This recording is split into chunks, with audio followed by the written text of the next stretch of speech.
Hello, Cancer, Sun, Moon Rising, and Venus signs. Kamusta kayo? Sana po nasa mabuti kayong kalagayan. Welcome back po sa Star Tarot. At kung bago kayo dito, welcome din po kayo.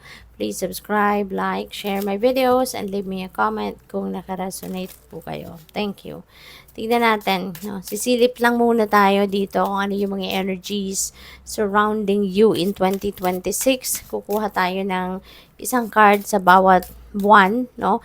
At tignan natin kung ano yung pinakamalakas na energies or energy ninyo, no, sa bawat buwan at this time. Okay? So, yon. So, for January, we have the Five of Cups. For February, we have the Four of Wands. For March, we have Seven of Cups. For April, we have the Sun. For May, we have Justice. For June, we have Four of Cups. For July, we have the Two of Cups. For August, we have Ten of Wands. For September, we have the Six of Wands. October, Ten of Pentacles. November ay Queen of Swords. And December is Three of Cups. And yung theme ninyo for the year, we have the Queen of Pentacles. So, napakaganda nito kasi this is kasaganaan. No? This is prosperity, abundance, so most likely magiging consistent, no, ang pagpasok ng financial flow sa buhay ninyo in 2026, which is really good. Baka maraming financial blessings, no? Financial opportunities ang dadating, ang papasok sa buhay ninyo in 2026 na siyang magbubukas ng pinto para kayo ay magkaroon ng kasaganaan, no? Kaya, congrats sa'yo. This is also a time, no? Or of becoming bountiful, no, and plentiful, lalo-lalo na sa pera at sa mga material na bagay. So, yung January na inyong energy is Five of Cups. So, Five of Cups is panghihinayang. No? Maaring meron kayo ditong mararamdamang regret regarding something. This could be something na hindi ninyo nakuha, gusto ninyo pero hindi ninyo nakuha, maaring ine-expect ninyo pero hindi dumating, hindi nangyari, kaya punong-puno kayo ng regret, punong-puno kayo ng panghihinayang, no? But wag nating simulan ang taon ng 2026 ng negativity. Kaya as much as possible kung kayo'y nakakaramdam, no, or nararamdaman ninyong merong negative feelings, thoughts, or emotions na nandiyan dyan, gawan agad ninyo ng paraan na ma-transmute ninyo agad ito into something positive. Okay? Magpaka-positibo agad kayo para nang sa gayon, hindi na magtagal pa, no, yung negative energy na ito. Kasi it's the more na mas mahaba ang time na nandiyan dyan ang negative thoughts, feelings, and emotions ninyo, mas lalong mag-a-attract yan na mas marami pang negative situation or negative energies. Okay? Kaya as much as possible, i-ano agad ninyo yan, i-transmute ninyo into a positive energy.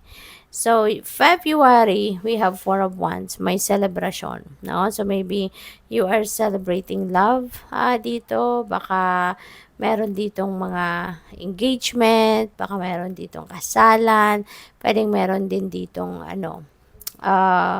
pwedeng meron magse-celebrate ng monthsary or anniversary, may kasayahan, no? There is happiness and joy that you are going to experience dito. At saka, isa pa, meron kayong mga mararamdamang rito, excitement, no? Pwede rin kasi na baka magkikita-kita din kayo ng mga kaibigan or magkakapamilya dito na hindi na hindi ninyo nakikita, no, for quite some time in person.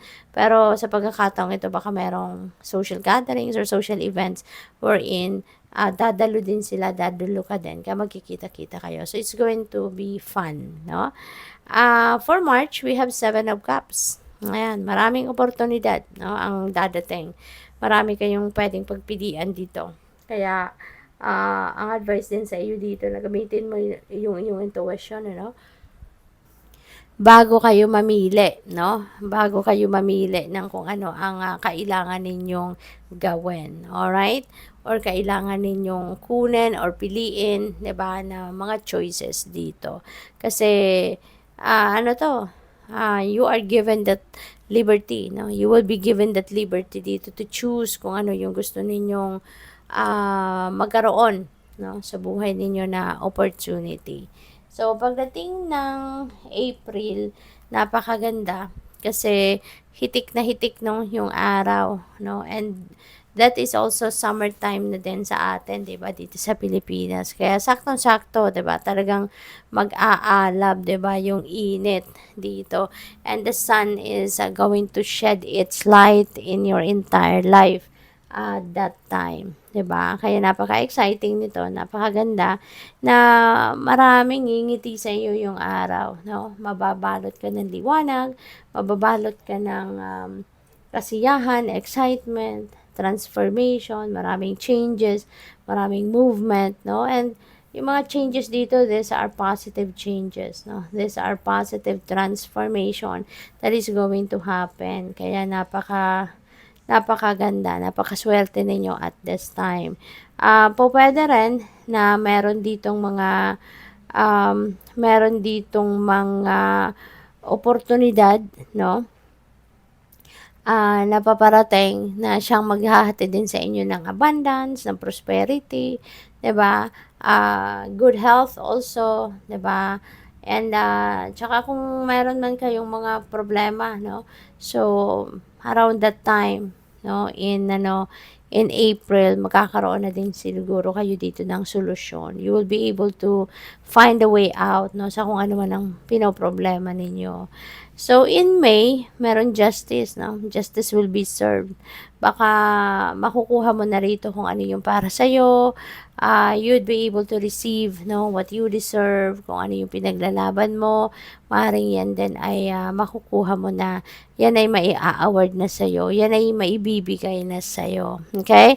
Kaya napakagandang ano rin ito. Napakagandang period din ito. Kasi, kumbaga, yung kung ano yung deserve mo na makukuha mo rito, maaring ito yung magbubukas ng pinto sa buhay mo para mas maging maorganisa mo na yung entire ano ninyo, life, maayos mo, maisaayos mo na yung mga bagay-bagay sa buhay mo, yung gano'n, ano, mafi-fix mo na din, makakapag-ano ka na, makakapag-declutter ka na rin ng buhay mo.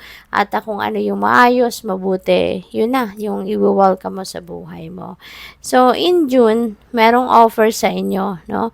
Merong offer, merong breakthrough na pwedeng kakatok sa inyo dito. Pero parang may tendency kayo ditong deadmahin ito. Baka meron kayong tendency na hindi ito pansinin kasi ano kayo, mas magiging focus kayo rito sa pag ano lang, mas makakapag-focus lang kayo sa kung ano ang meron na kayo.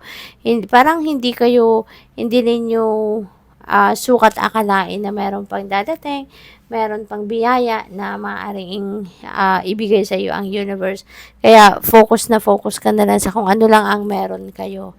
Parang marami din kayong tanong siguro sa sarili ninyo, bakit kaya ito lang nangyayari sa buhay ko? Bakit kaya hanggang dito na lang kaya ako, 'di ba? Kasi parang akala mo, 'di ba, you're hopeless, akala mo powerless ka, akala mo kung ano ang meron ka, yun na lang yun, at wala nang iba, 'di ba?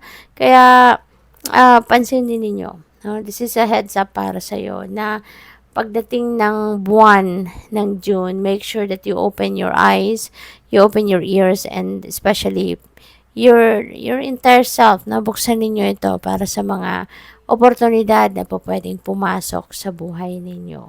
Okay? And paalala lang, no, Cancer, kung meron dito mga mensahe na parang hindi nagko-connect sa inyo, hindi ninyo gusto, you can still change it, no? These are just energies, no, for specific month in 2026 na sinisilip natin at sinisilip natin right at this time. So, po pwede pang magbago ang mga yan, no, at depende rin yan sa mga gagawin ninyo sa mga susunod na araw, susunod na weeks, no, and months, no, maaari pa rin niyang magbago. So, for July, we have 2 of Cups. Ayan. So, pagdating ng July siguro kung kayo ay single pa, no? Baka meron ditong mag-o-offer sa inyo ng makikipag-date, baka meron dito mag-aaya sa iyo na makipag-date, baka meron ditong dadating, no, na someone na maaring interesado sa iyo romantically, no? So, po pwedeng ganun. Or baka meron ditong mag-iimbita sa iyo, no, na maging business partner niya, 'di ba? Yung ganon. Kaya good luck sa iyo. Pagdating ng August, meron tayong 10 of Wands, no? 10 is ending and beginning. Mabigat ito. 10 of Wands is burden. No, this is burden.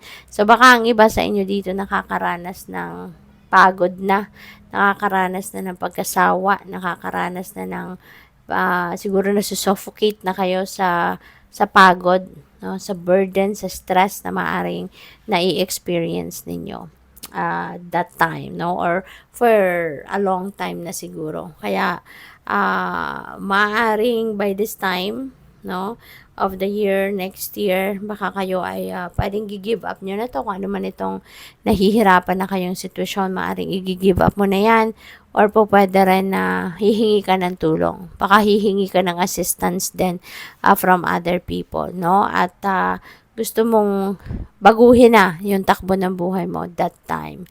So, pagdating ng September, meron tayong 6 of Wands. 6 of Wands is victory energy. So, meron ditong tagumpay. Meron kayong pagtatagumpayan. Meron ditong sitwasyon na magsasucceed ka, no? Po pwedeng yan ay trabaho, career, business, diba? Relationship. At pagdating na relationship nga, merong kasalan dito. So, talagang nagtagumpay ka na makuha ang kamay ng taong itong mahal mo. Kaya mauuwi kayo sa isang kasalan. And this is celebration, no? There is going to be a celebration dito happening, no? Celebrating, some of you are celebrating love or makikipag-celebrate kayo sa mga ikakasal kung hindi man kayo ang ikakasal, no? So, in October, meron tayong 10 of Pentacles, no? Isang masayang pamilya to na maaaring mabubuo ninyo. You are going to start building your solid foundation pagdating sa pamilya at sa mga pangangailangan ng pamilya, lalo-lalo na sa mga material na bagay at pera, no? Pero, yun. So, buo ang pamilya, masaya, nag-i-enjoy ang bawat isa, nakasama ang bawat isa, at alam niyo aware kayo, no, na hindi kayo nagkukulang pagdating sa pera. Diba? Whatever it is that you need, maaaring nandiyan na at ini-experience mo na, ini-enjoy mo na.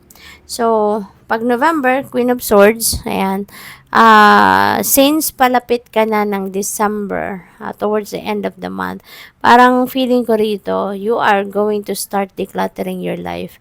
Paghahandaan nyo na uli, no, yung susunod na taon na paparating 2027, no. November pa lang, pwedeng mag-iisip na kayo dito, mag-iisip na kayo ng ano kaya ang tatanggalin ko sa buhay ko, ano ang i-welcome ko, ano yung kailangan kong gawin para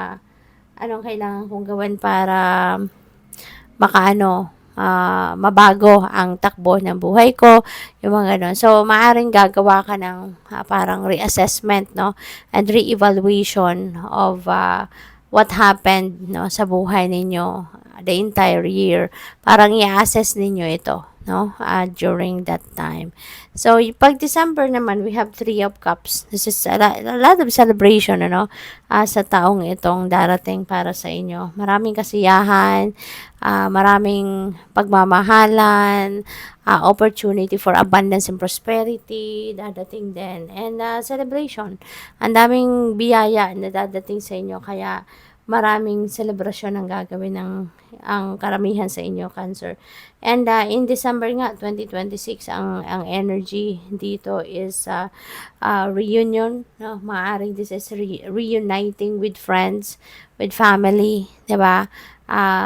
Maaring walang okasyon, gusto nyo lang na magkita-kita, magtipon-tipon, mag-catch up with each other, or since it is December, so po pwedeng yan ay may family reunion dyan. Kasi 'di ba pag December, no, daming party, daming pagtitipon ng pamilya, so maaring ganun ang pagkakabisihan ninyo. No? So good luck sa'yo. Thank you for watching. Love and light. Namaste.